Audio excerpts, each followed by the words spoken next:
ঠিক 5ই আগস্টের একদিন পরে বেগম জিয়াকে হাসপাতালে দেখতে যাওয়ার সুযোগ আমার হলো এবং সেখানে ডক্টর জাহিদ সাহেবের বদান্যতায় দীর্ঘ সময় একান্ত সাক্ষাতে ওনার সঙ্গে কথা বলার সুযোগ হলো।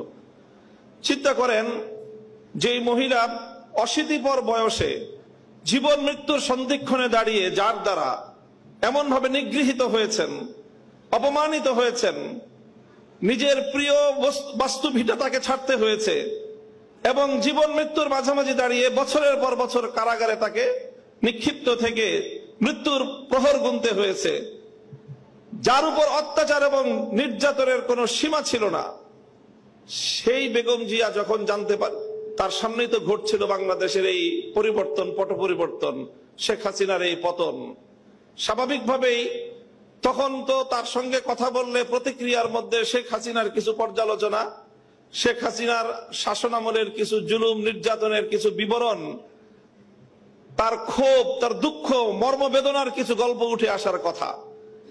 আমি বিস্ময়াভিভূত হলাম। তার সঙ্গে প্রায় আধা ঘন্টার মতো আমার কথা হলো। তিনি আধা ঘন্টার মধ্যে একবারও শেখ হাসিনার নাম উচ্চারণ করেননি। তিনি পূর্ণ সময়টায় দুটি কথা বলেছেন। একটা হলো আমার মরহুম বাবা সাইফুল হাদিস সাহেবের সঙ্গে তার রাজনীতির কিছু স্মৃতিচারণ তিনি করলেন এবং আমাকে সেজন্য অভিনন্দন জানালেন।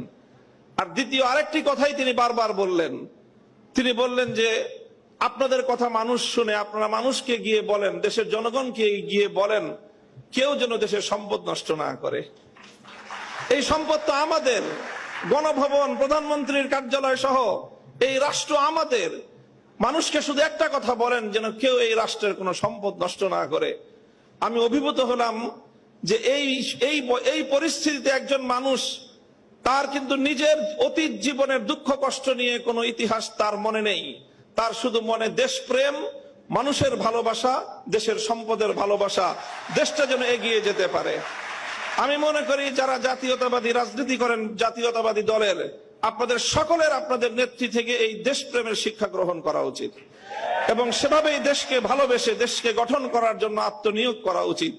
এবং আমি ওনার ব্যক্তিগত জীবন এবং তার অর্থনৈতিক স্বাবলম্বিতা সম্পর্কে যে তথ্য আমরা জানি, সেটা আসলেই বিস্মিত হওয়ার মতো যে 3 বার বাংলাদেশের রাষ্ট্রপ্রধান, প্রধানমন্ত্রী থাকা পরেও তার অর্থনৈতিক যে সক্ষমতা, তার যে সাধারণ মাত্রা, সেটা বিস্মিত হওয়ার মতোই। কাজেই সেই চেতনা থেকে, সেই প্রেরণার দ্বারা আপনারা রাজনীতি করবেন, এটা জাতীয়তাবাদী ছাত্র দলের সকল নেতাকর্মীর প্রতি আমার উদাত্ত আহ্বান থাকবে।